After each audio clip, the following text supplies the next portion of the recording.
Well, welcome everybody to today's quite interesting webinar, we reckon so anyway, about leadership and motivation.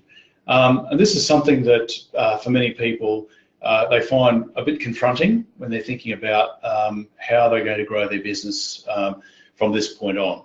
So I'm Gordon Stone, and here I've got Mark McNamee. Welcome, Mark. Hi Gordon, how you doing everyone? So Mark and I are two of the people who are involved in our business mentoring, business management programs, and we'll describe that a little bit more in a couple of minutes. But effectively today, what we wanted to do was a number of our clients are thinking about growing and expanding their business and are right in the middle of doing so right now. That includes people from our programs and other people that we work with from time to time. And leadership is a thing that they often find somewhat confronting. Because most of us are used to simply going about our business without having to worry too much about managing other people, or furthermore, if they're thinking about growing their business, really stepping up into the marketplace. So we felt today the concept of leadership, understanding what leadership is about when it comes to managing other people as opposed to leadership ourselves, would be a very important topic. And in today's marketplace, leadership is increasingly critical as we position our businesses in a different way. So let's just move on, and I guess we'll remind ourselves that this is actually part of our beef business mentoring program and the Agri-Business wide mentoring program that we present with Crowhorth, the Meat and Livestock Australia's donor company, AgForce, and the Department of Agriculture and Fisheries in Queensland. For those of you who are listening in on your phones, it'll be pretty much a static thing. For those of you who are on your computers, you'll be able to see a question button on the right-hand side on your panel. So we will just see how we go with time as the day goes on. And if you'd like to pose any questions, just drop them in there. And towards the end, Dave will probably let us know what questions there are for people that we need to cover off towards the end of the program. So let's get going. Fundamentally, this is a program that focuses on business. Fundamentally, it's about creating extra value for those of you who are thinking of expanding and growing your businesses. So the positioning around this is around our ABDI 12 pillars of business best practice. So I'm going to really briefly run through them. It's really important, and this is where leadership partly comes in, is having an understanding of where our business is going, having our business work for us. The other element is about the marketplace. And so for many of us, it's the concept of, well, how do we actually expand our business in a changing marketplace? How do we engage with our customers? How do we actually get people in our business and associated with us to understand where we're going with this engagement? Then the pillar number 3 is about thinking and acting as a corporate entity. And that's actually a different kind of mindset, and it's bringing in some of these concepts around leadership.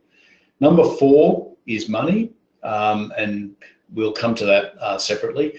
Number 5 is the pillar that is most focused on as part of our topic today, and that is if we're working with other employees, if we're working with other business owners, if we're working with family members, and if we're working with contractors, from a managerial role, leadership is most important to us. And taking a systematic approach to how we manage our leadership is quite critical too. Business risk, as we said here about markets and operations, managing our finances, managing our contracts, that's actually an area of leadership as well. Succession, we prefer to call this business growth and transition. And often that's about bringing other people into the business, which might be family members. And under those circumstances, once again, a leadership role is quite critical in working out where the business is going to go, at what time other people are going to come in.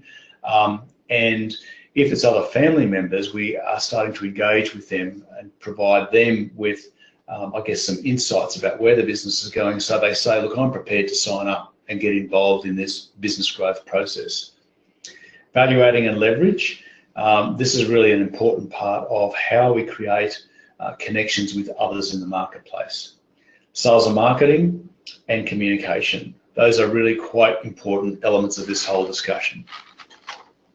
So let's get down to it. So I'm going to hand over to Mark in a minute because this is actually quite an important slide. It, I guess, creates the distinction between different types of leadership.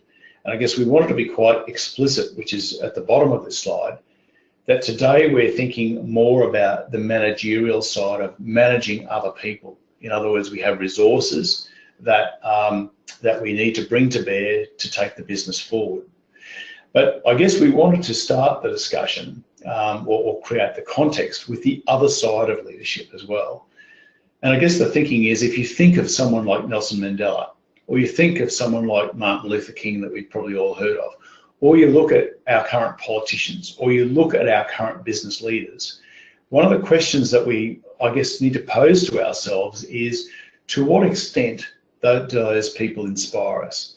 To what extent do they have a vision that we want to sign up for? To what extent do people follow the lead or the leadership that is created by those sorts of people? So we can't, I guess, distinguish, we can distinguish and we must distinguish between that kind of inspirational leadership and managerial leadership. And I guess that's why we said today is going to be more about managerial leadership, where we think about our people, our accountability and KPIs. So Mark, before we move on, what observations do you have about this distinction? Yeah, thanks, Gordon. The way I'd explain it is, if you think about a seminar that you might go to, or an event that you might go to that has a keynote speaker, excuse me, often we leave those events feeling enthusiastic, we feel refreshed, we might have even gained some additional knowledge that we hadn't previously had. And so often the inspirational side of it can challenge and even send us off in a different path. But generally speaking, the inspirational type leadership does not engender real change. It actually does not cause the change to occur. Real change occurs almost 100% of the time in a one-to-one relationship. Certainly not from the front of a room, espousing some philosophy or even teaching some technical skills doesn't in itself make anyone change. And so what we're talking about today is the type of leadership that actually causes change, that actually makes a difference in how we operate as individuals, and therefore how we engage in and through our business with other stakeholders. And in my way of thinking, the topic that we're talking about today, managerial leadership, has much greater effect on achieving real change or real improvement. And so that's why I'm so excited to be talking about it today. Okay, well, thanks, Mark. That's a really good setup, because I guess we wanted to create that distinction between the two ways of looking at leadership. So this leads us onto our agenda, which is we talked in I guess in the title of this webinar in creating the distinction between leadership and motivation. And I guess the question to us was, is it leadership, is it motivation, or is it a connection between the two? So what we're going to cover today is just getting us to think, as Mark has said, about this approach as we're managing others, about what types of leadership we might implement in our business. We'll cover off, secondly, a little bit about the traditional approach to how we might motivate people to do things. And I guess when I talk about people, I'm thinking about us as business owners, as well as those people who work for us as employees, those people who have a stake in the business, which may be other family members, might be contractors and so on as well. So we've got to think about all those different people. And I guess as we were putting this together, I was thinking, well, this is kind of a big ask. And as we start moving on to number 3, which is a different approach to how we might motivate people, there may be people who are listening and going, listeners to this webinar going, it all sounds terribly complicated. And yet, for us to be successful in our businesses, this area of complication really does need to be addressed. It's just something with us as business leaders, inspirational leaders, that we need to actually think about in an orderly fashion when we're leading our people, whatever that means. And the fourth point we wanted to very briefly touch on was the different types of people. So in some of our programs, we talk about behavioral styles, we talk about personality types, which we've all heard about. And as I'm sure Mark will touch upon in a couple of minutes, each of these different behavioral or personality styles often react differently to different ways of communication and motivation. And that was really the setup behind what we wanted to cover today. So Mark, in terms of that structure, quite comfortable? Yep. So let's keep going. Now I'll hand over to Mark here because we wanted to work through these four possible leadership roles because they're really quite critical to thinking about how we go about managing other people. So Mark, I think the simplest thing is, can you just take us through those four areas? Yeah, thanks, Gordon. So when I work with leaders, and we're talking about managerial type leadership at the moment, and coming back to the concept that real change or effective change occurs on a one-to-one basis. So sticking with that theme, so we're talking about dealing with individuals here, even if it's yourself. The way that I've broken it down is to look at the four functions you have or the four roles you play as a leader manager. The first one is just simply called the manager role. And when you operate as a manager or you're operating in manager role, it's all about task and execution and consequence. So when you're in that role, what you're telling people to do is what they have to do. This is what your task is. And if you do it, this is what you get. And if you don't do it, these are the consequences. So most people are very aware or familiar with when they have to act as a manager. It's typically, this is what I need you to do. The second role is to act as a mentor. And this is about telling people or informing people how to do things. So the person might actually understand the task that they need to execute. Typically what happens when you're operating in mentor role, that's when you put your arm around their shoulder and you say to them things like, well, when I had to do this is how I did it. All right, so you're not telling them what to do, but you're explaining to them how to do it, and using your example or perhaps someone else's example on how to execute that task. The third role in leadership management is to be the teacher. So this is when you might have, say, someone who's starting a job for the first time and has no real concept or understanding of what the role is and what's involved. So when you act as a teacher, that's when you talk to them not only about what they need to do, but how to do it. So mostly happens, you work in teacher role when you're working with inexperienced staff. The fourth role, and this is probably the one that's least understood and least executed, is the coaching role. This is where you decline, you refuse to tell the person either what or how to do something.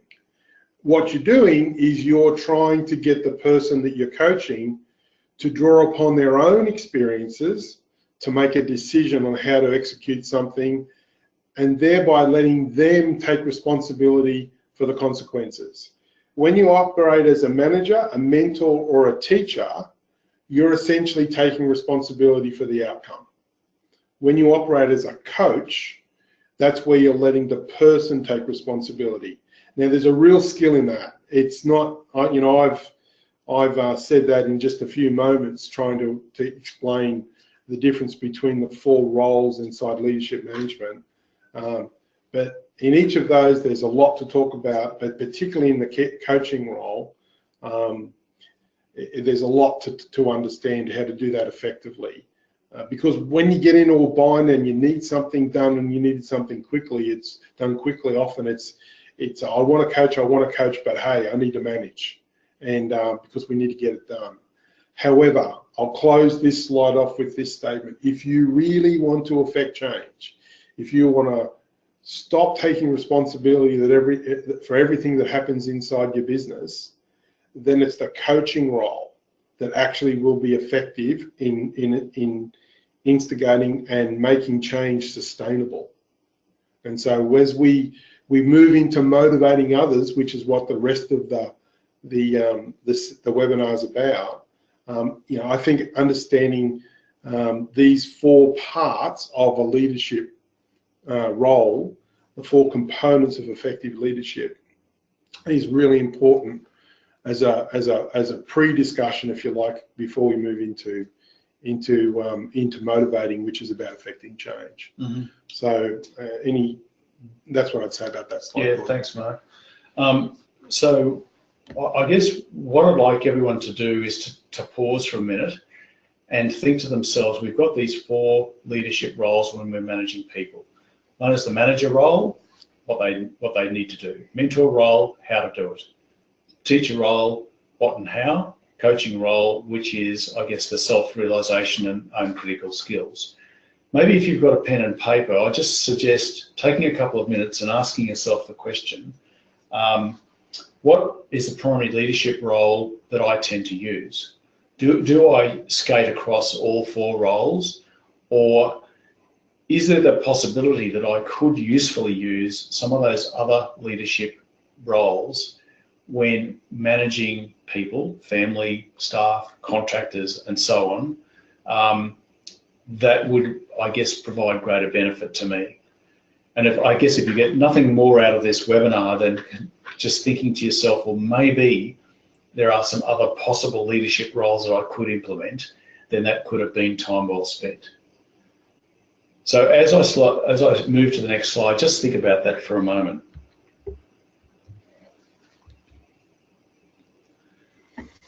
So Mark, now we're moving on to slide 2, which we're thinking about this traditional approach to motivating other people. And so this is, I think, for most of us going to sound really quite apparent. Mm-hmm. But at the same time, the purpose of these webinars is to bring to people's attention things that they may not have stopped and thought about until we've actually said, well, let's just do a quick recap and rethink about all of this. So while it's really simple to tell people what to do, can you just explain what might unfold out of this compliance sort of role that we've put here? Thanks, Gordon. And that's exactly right. When we're in the first 3, or we're utilizing the first 3 tools, roles in leadership, but particularly the first one, when you're in management function,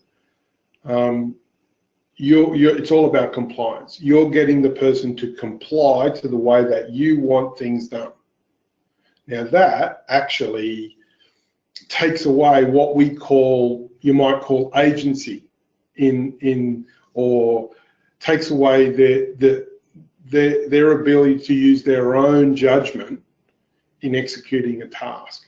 Now, as people, like all people, one of the things that actually sustains us and actually helps us grow is the ability to have choice. Now, I'll use a marketing example. If you just put one product on the shelf in a shop, people will walk in, make a judgment about what they want to buy. Most of the time they will want to compare price or compare that product with something else, and they'll leave because they need to have choice, so they need to go somewhere else. But what's interesting about the psychology around that is if you put 2 or at the most 3 products on the shelf, people are actually more likely to buy from your store because you fulfilled a basic need inside all of us, and that is to have choice. And managing people is exactly the same principle. If you want people just to comply and get something done in a very short space of time in a timely manner to a high quality, use management. All right, use that management role. But if you want them to keep doing that when you turn your back, then you've got to understand that this role is not going to deliver that function or not going to deliver that outcome, because management is all, this type of leadership, the management role is all about compliance, and it only ever delivers short-term results. Carrot and stick approach, it by definition requires high engagement, and a high engagement by the leader. They have to be with the person they're leading all the time. And if you want sustainable results in leading people, this isn't the most effective way of doing it. And let's face it, for managers and leaders of businesses today, we just don't have the fat in our profit and loss statements to be able to invest all our time overseeing other people. We're forced to move away from that management model because the cash just isn't there to facilitate it. And so this traditional approach to management, this hierarchical approach to management, is becoming less and less effective as we move and operate in a much more dynamic and therefore competitive market. Mm-hmm. So that's how I talk to that slide, Gordon. Yeah, thanks, Mark. And to me, you've made a couple of quite compelling points which are going to allow us to move on, and that is we have a few options, one of which is we spend all our time with our people making sure they comply, that things are done the way they need to be done, or we find the right people with the right capability, and we have the right mentality and approach to, I guess, also have the subtlety and the sensitivity to understand that out of these 4 roles, we may come and go from the roles, but really what we're trying to do is to get the right people to actually take things forward and to take a sense of ownership over what needs to be done. And if we're actually the inspirational leaders that we were talking about before, they've actually signed up for the vision and they've signed up to the desire to work with us. So I guess we've got to understand and appreciate and allow for that. Yeah, you make a really good point too. That is that you're never just in one role. Mm-hmm. You know, all 4 have their place. All right. The wisdom is knowing when to apply each one, in which situation and with who, and that's what makes a great leader. When they can make the judgment of when they need to be in manager mode, teacher mode, mentor mode, or coaching mode. All right, and that's what's really important about the point that you make. And the other thing is, just in closing, is when you do this carrot and stick approach, really the only one you're motivating is yourself. Mm-hmm. All right, there is no legacy in terms of motivation. Okay, so let's keeping on, because our philosophy, as you can see by now, is that what we're really after when we're looking at our different personality types, our behavioural styles, all those sorts of things, is having people around us that are going to be self-motivated. And so what we're really looking for is a way of motivating others with a non-traditional carrot and stick approach. So Mark, we've got up here just a couple of very quick statements. What's your view about why they're here? Yeah, so the fun part about it, and the webinar now, is that we're moving from the doctrines and the principles to actually the application. Mm-hmm. So how do you do this? Mm-hmm. All right, it's easier said than done. So a nice way to introduce the how-to part, or what to do part, is to look at it from as leaders, moving our mindset away from getting people to do great work, but to getting them to feeling great about the work that they do. Mm-hmm. Because not everyone gets to do great work. Good point. All right, there are roles and jobs in our businesses that no matter how exciting you want to make them, they're not very exciting. Yeah. And so, as we work through this, the idea of introducing context and a sense of greater purpose is really what delivers that motivation. And that's what this slide's about.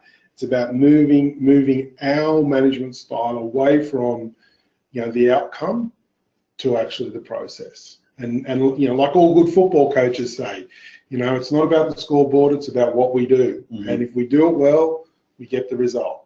And that's what this is talking to. Okay, well, look, that's good points. So if we're thinking about what we do, how we do it, let's move along. Yeah. So we've got the concept of meaningful discussion put up here on our slide. Yeah. And we're thinking about this from the point of view of establishing, I guess, a positioning for people to think about having a discussion, for us as the leaders to have this meaningful discussion with them.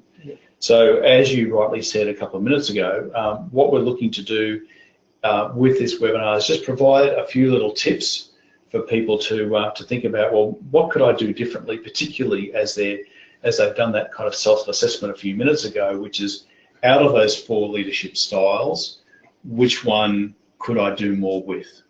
So Mark, can you just take us through the concept of context and relevance and these roadblocks? Okay, so what we've got is 4 things you can do.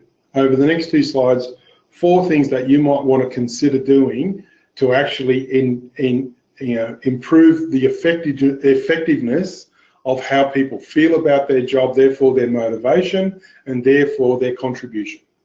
So the first 2 are, and may sound obvious, but often it's not done, and that is to share the context and the relevance of someone's individual role inside a business. So the idea is, I'll give you an example. I'm working with a client who is the marketing department of a large private school. And they have a marketing department whose role is to find students who can participate in the school's curriculum. Now, the school would like to tell the story about how great their students are when they go through this experience. However, when they go and engage with their marketing team, the only conversation that they have with them is about, we need enrollments. Okay. Now, that's not very motivating.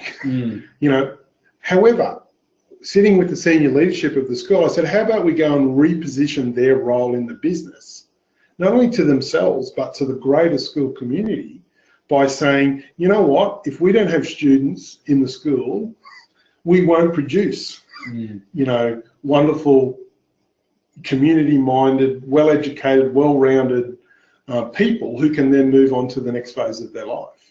And it's been really interesting to see the effect on the marketing team and the enrollment team on understanding what their role, their contribution is to producing, these wonderful community-minded people.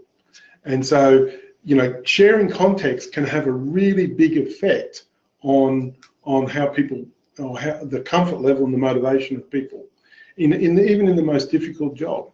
The second thing is to anticipate roadblocks. So you're the person as the leader who sees the overall business, okay? And so if you're asking someone to do difficult things or boring things or operate outside their comfort zone, you get to see before they do what the potential challenges might be, okay? And therefore it's beholding on you as the leader to try and take them out of the system, or at least mitigate their impact before they actually become an issue. If you just acquiesce, just let the person themselves try to deal with them on an individual basis, A, they don't understand the context or the consequences of any change, and B, they spend time trying to resolve it rather than do the actual job. So, one of our roles, and if we really want to motivate others, is to anticipate roadblocks so that we can enable progress and enable it faster than otherwise might have occurred. So Mark, in many respects, this takes us back to our inspirational leaders as well, which is when we're actually managing people on a daily basis.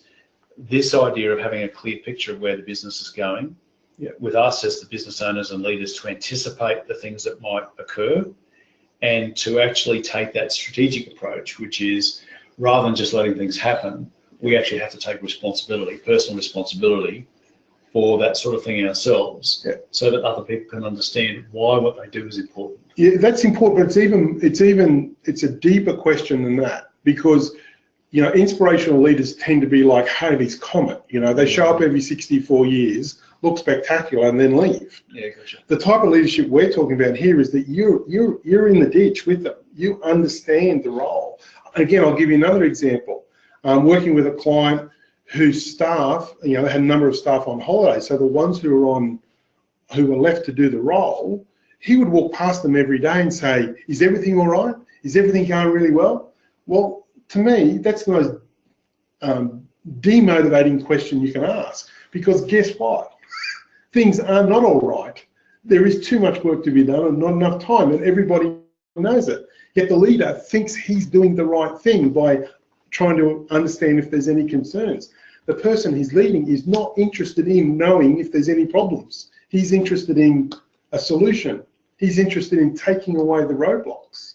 And you know, being that self-aware and being able to aware of what's going on around you and actually dealing with those roadblocks is really important part of this. Okay. So in a couple of minutes, we're going to come back to the job of us as business owners. So we better keep rolling along. Mm-hmm. So there's a couple of other points here that you've made, which is recognising contribution and showing appreciation. Yep. And we're starting now to touch on business owners' own motivation and yep. contribution. So would you just like to take us through that for a moment? Again, you know, appreciation is so undervalued in leadership that when it's done and it's done well, the effect of that is constantly a shock to people that, you know, I'm coaching and mentoring in my role. They said, "You mean that's all I need to do? All I needed to do?" And I said, "Yeah, that's all you needed to do to get that extra commitment, to get that extra." The thing is though that because they're not looking for those milestones, they're not looking for those unexpected results, they're not looking for that beyond the call of duty type effort. Therefore, they miss the opportunity to recognise it. But I can tell you, if I flip that coin over and we were operating in manager role, if someone doesn't hit a number or doesn't get a result, they're all over them like a rash. Yeah. And that in itself is demotivating. So fundamentally, you've got to deal with the yin and the yang. You've got to. Which is that overall commitment to, I guess, full and complete appreciation. Yeah. So that when things go wrong, there's I guess capital in the bank as well. That's right. We call it making deposits in the emotional bank account. You've got to be doing that, all right? And I can tell you, the younger the person, the more this is important. Okay. Generation X, Y, Z, and whatever other letters you can come up with, the millennials, they respond to this stuff. Okay. And unfortunately, or fortunately, I think that is the people that we're now employing. Yeah.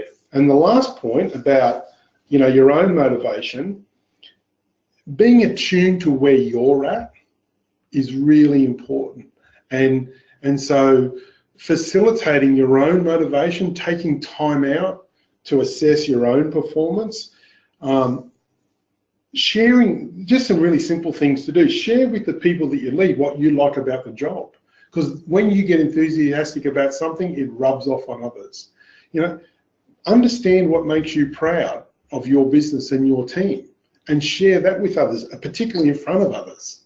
So, you know, if you're talking to a customer and you can say to the customer in front of your staff, "Gee, my guys are doing a great job." You know, I'm just so proud of the effort that they've put in to deliver this product for you today, or to get it done on time.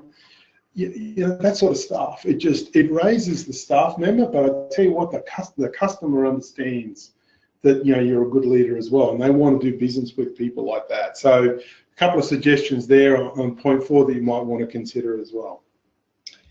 Okay, so let's get rolling, because point number 4 is thinking more about the wider people side of things.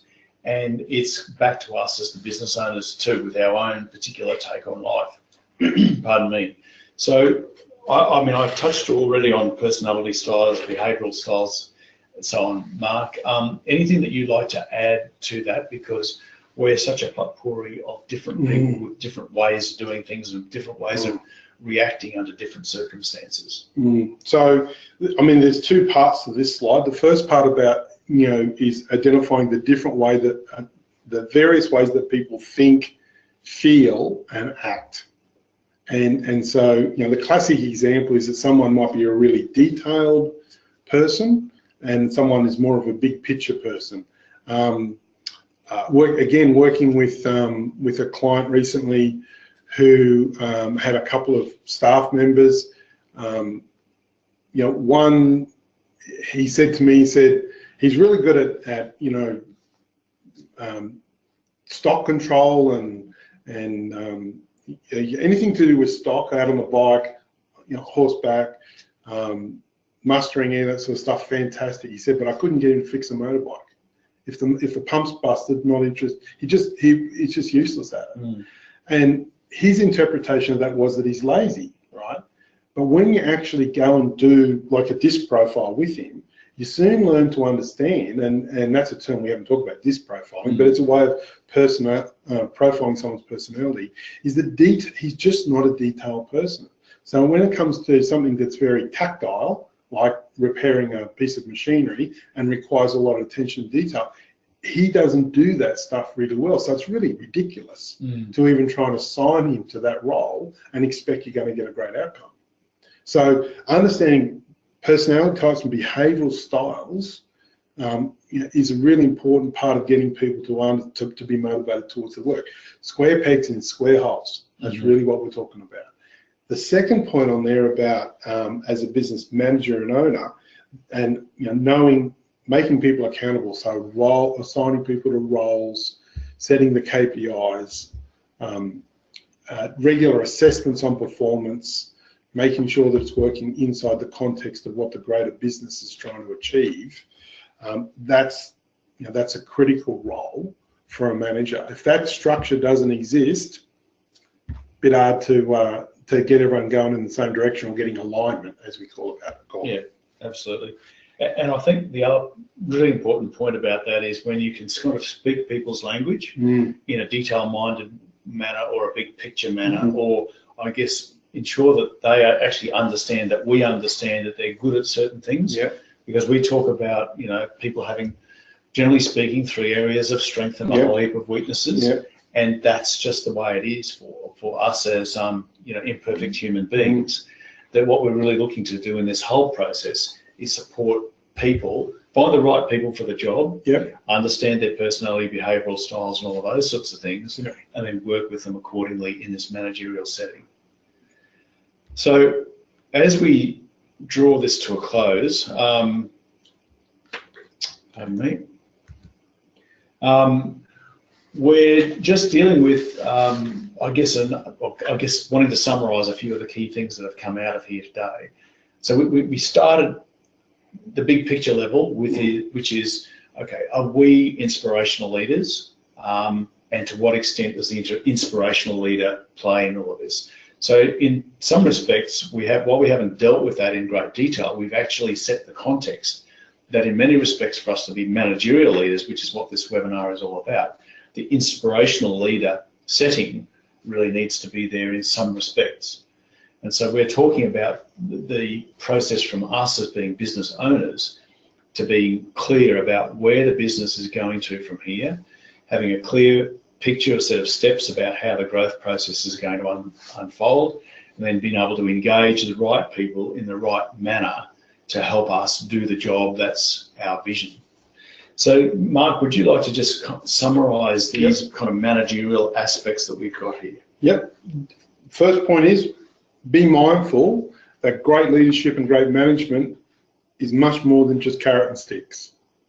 Okay, and that's why we look at, there's the manager role, but there's also the mentor role, the teacher role, and the coaching role that are appropriate to use at the appropriate time to motivate people. Point number 2 is to talk with your team and reinforce the relevance of their work every day. This is not a one-off thing. It's got to be done all the time.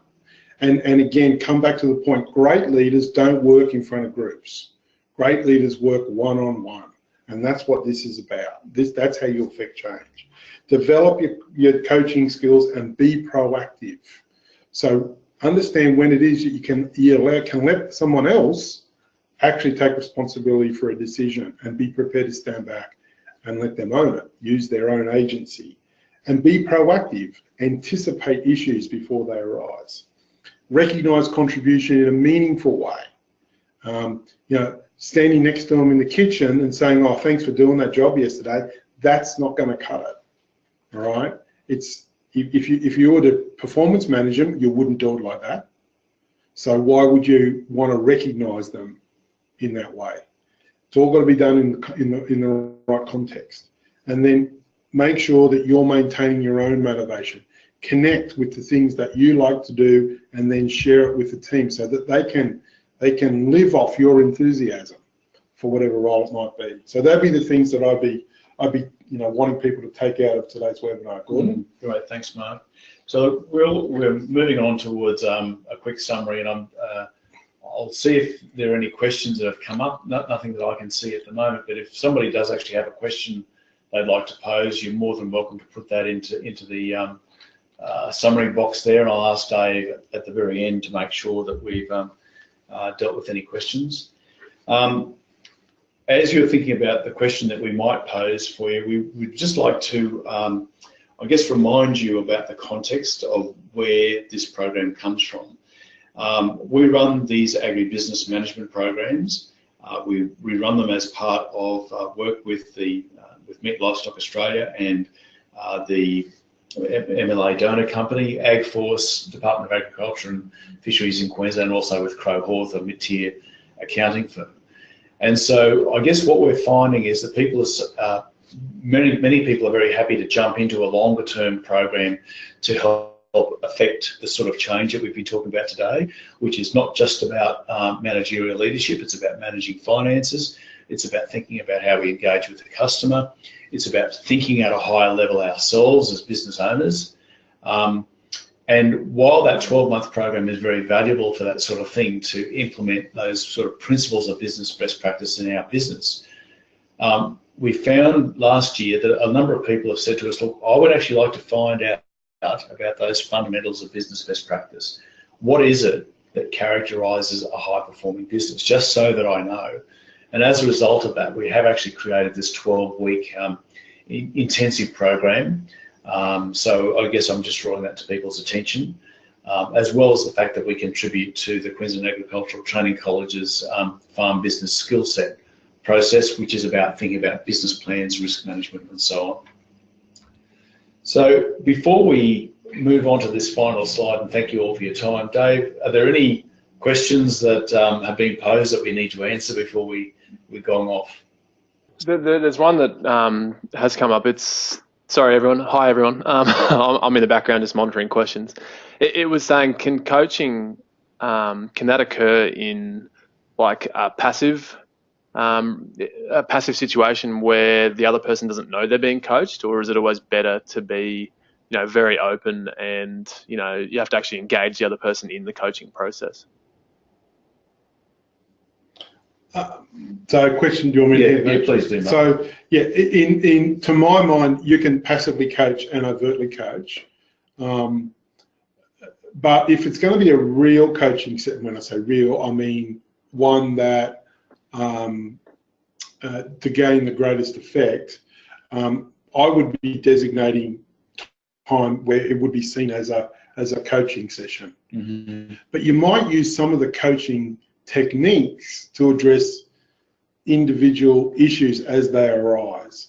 That gets the person familiar with that type of coaching or that way of influencing behaviour. Because if you've done the other ones all the time, right, you've even been a mentor or a teacher or a manager, all of a sudden, out of the blue, you start saying to people, so how do you think you might do it? Which is a great coaching question, right? They sit back and say, well, where's this come from? Yeah. Because for the last 10 years or 5 years or 12 months I've been here, it's all been about thou shalt do this. And so that can be quite a shock to the system, particularly for key employees. That's a radical change in engagement.